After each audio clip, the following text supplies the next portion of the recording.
Part 10, The Veil Between.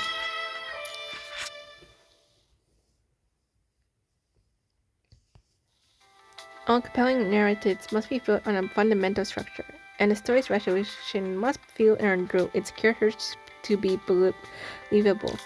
Liv reads the words on her terminal, her eyes skimming the foreign post without truly seeing it.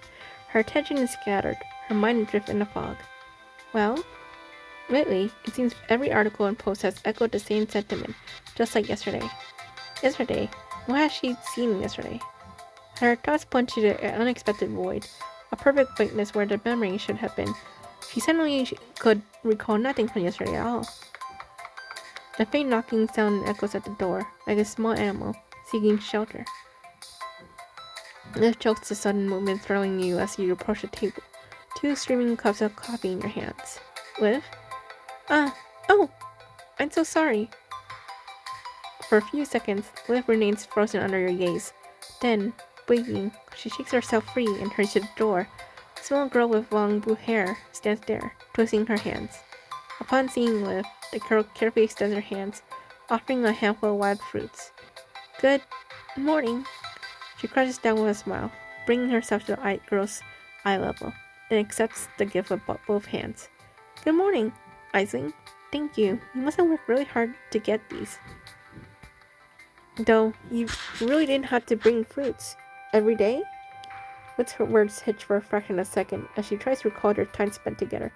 The thought doesn't break her sentence, but it settles in her mind, sending quite ripples across the surface. You helped me. Fresh fruits. For you. Ivy shakes her head, then nods, before scampering off. Ah, wait! What sentence hangs in air, unfinished. The girl is already gone. Her retreat so immediate and seamless it feels like a well-worn routine. The final, fruitless glance, Liv carries the fruits back to her room, placed them gently on the table beside the commandant, who was already absorbed in work. Aisling again? I told her a few times already, but she just keeps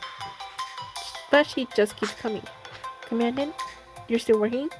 Yeah, just finishing up the report on our mission at the mine for Babylonia. Now I feel like they're forgetting our name on this, but okay. The mission at the mine. You mean the operation to clear the hero creatures from the mining area, right? A flicker of confusion prompts Liv to lean in, but the commandant responds by putting the terminal to sleep and drawing suddenly back. Yes, I'm starting to suspect a larger hero creatures was present, one that could control the others. I think we need to reassess the situation. With the terminal shut down, the commandant's focus now fully shifts to a serious analysis of the anomaly in the mine. Liv freezes for a moment. As she begins to speak, the commandant's voice cuts her off. Bueno? Following the commandant's gaze, Liv turns to see Bueno standing in the exact spot where Aisling was, waving to her.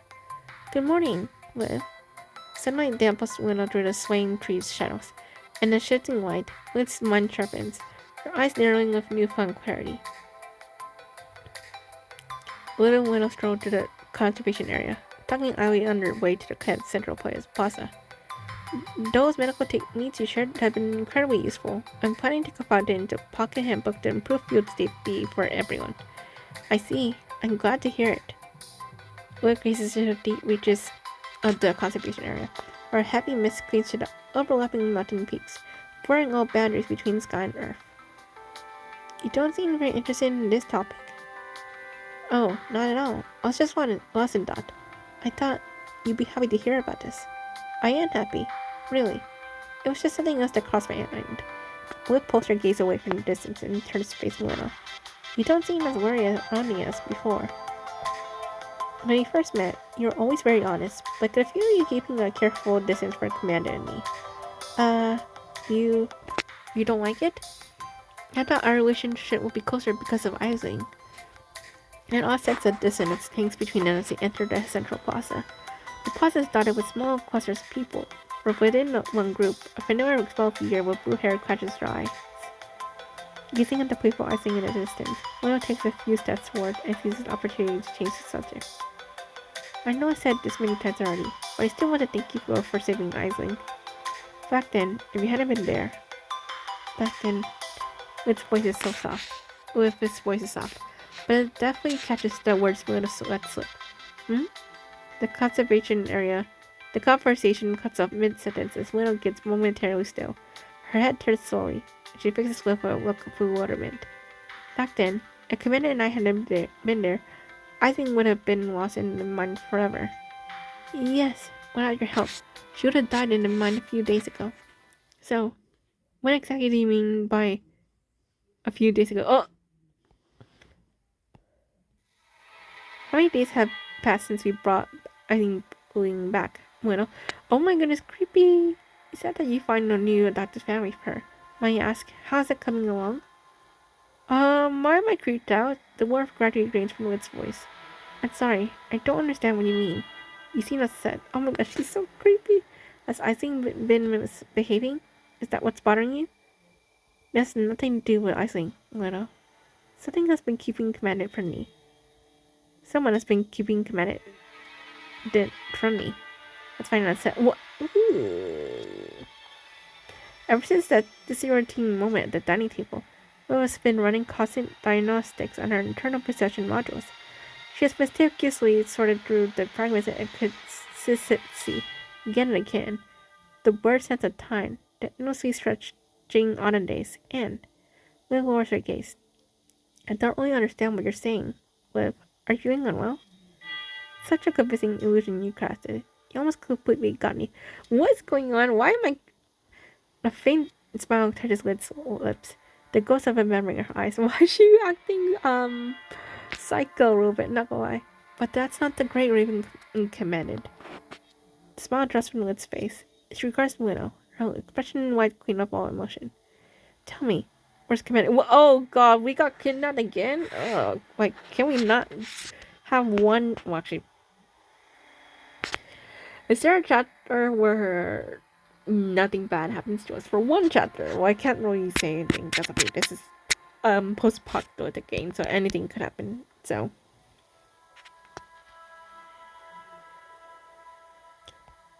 we're in a my tunnel twists through the deep earth like a serpent's coil. The portable light from your terminal draws a frail pool of illumination, pushing back only a few feet of the oppressive darkness.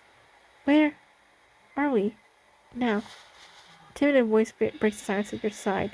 You retain your posture, eyes scanning the unseen threats in the gloom, but one hand finds the child's head, offering a gentle, reassuring pat. Shh, it's okay. Don't worry. We'll get out of here soon.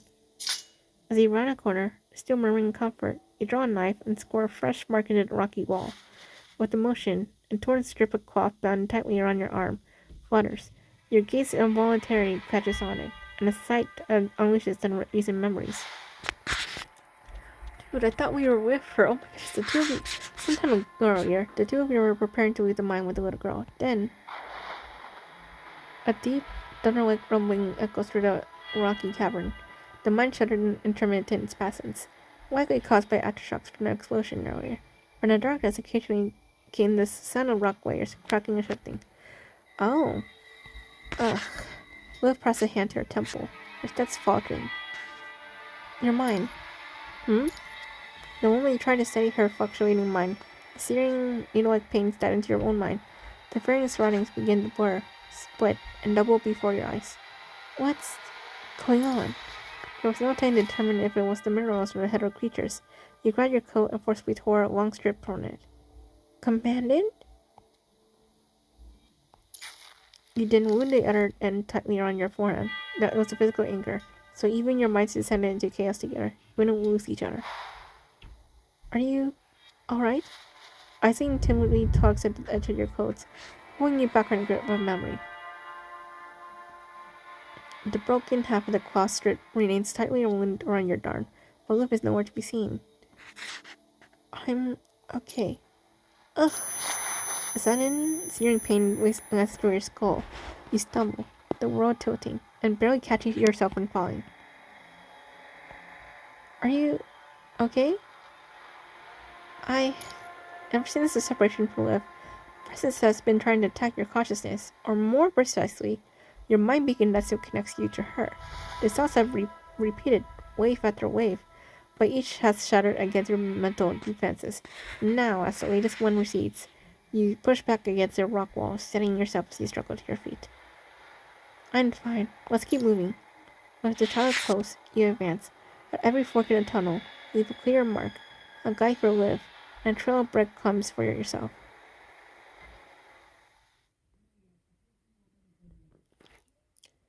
I agreed that. Let's dance motionless in the shade. Her gaze walked on Luna. After pulling silence, Gar's lips twist in an unsettling smile. So you noticed. Then this place has no value anymore. Her voice is hoarse, distorted like a soulless marionette's. In that same instant, Luna's empty shell glasses roll its eyes. Another puppet in this place. The very ground beneath her rots away, passing into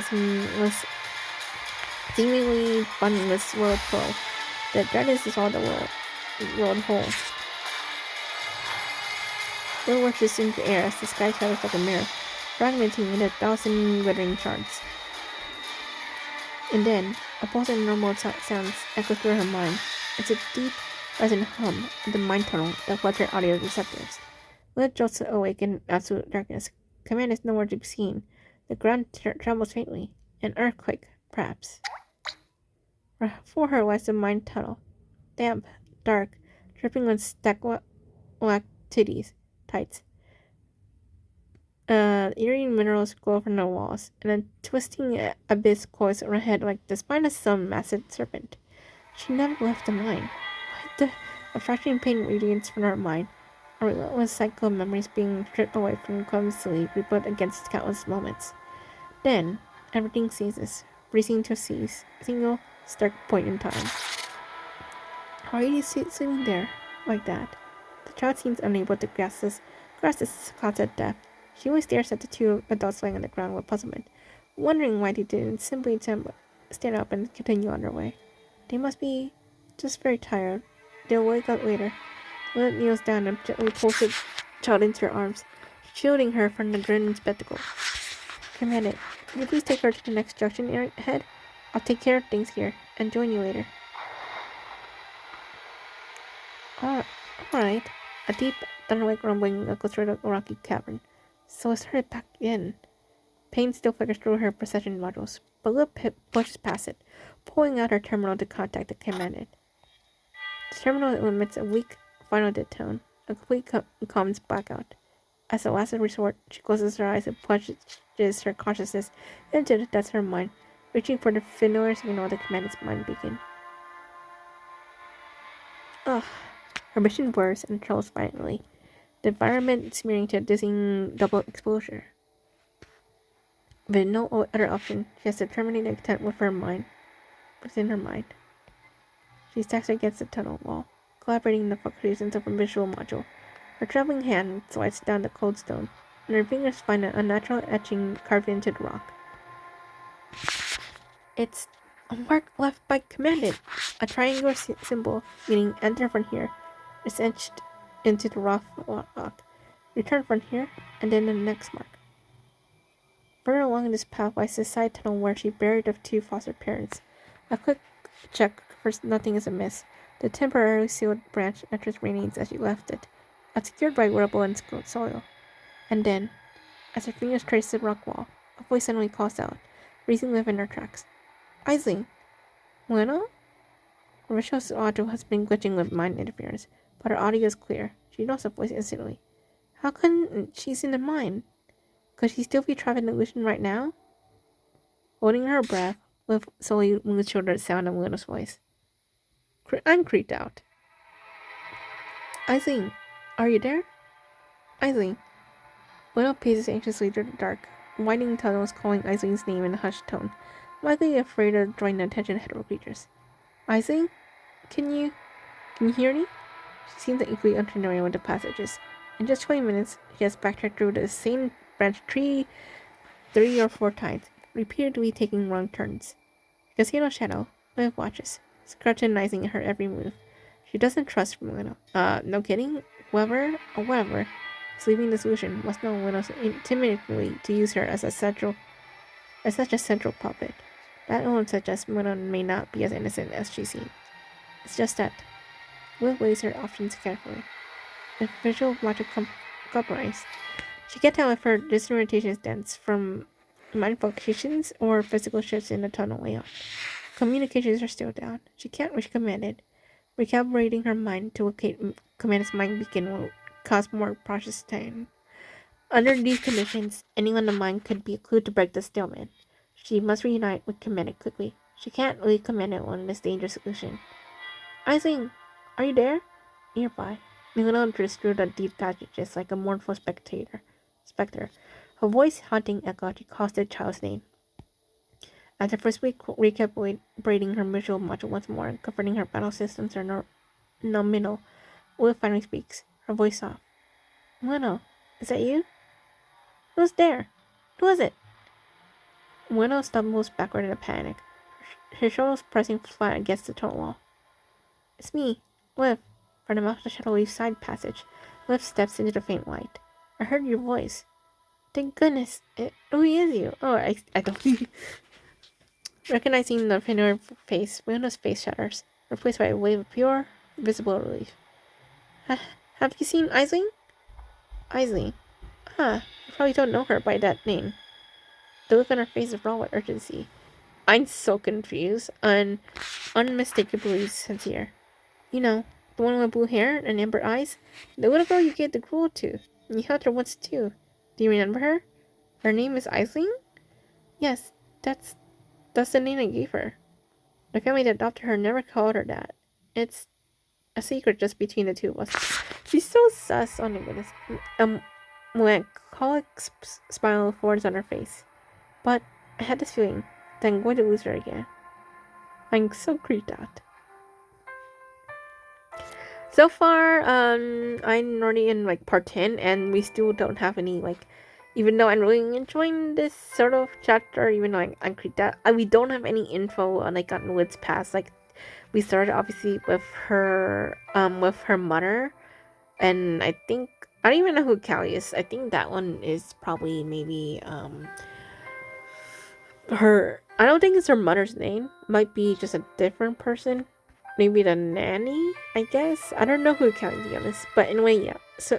So far nothing, and I'm kind of disappointed by that because I think with Lucia's chapter, we did get obviously a lot. I think the first chapter, I guess you can see, we saw a lot of her obviously past, and everything. So the fact that Liv's chapter we don't really see much more of her past, I'm kind of really disappointed by it so far. But who knows? Like I said, I need to continue on with this one. I'm close to halfway done with this one. So, but like I said, I'm still a little bit disappointed. And then Lee's chapter, I think we did also get some a little bit past by him, but not too much, which I also kind of disappointed by that. But it was still pretty good, at least in my opinion. But I wish we had a little bit more with Lee's past. So maybe we'll get that, and obviously when he gets a new friend, which I don't even know when that's gonna happen. But yeah, but so far for Lee's chapter, I'm impressed, but also at the same time really disappointed. So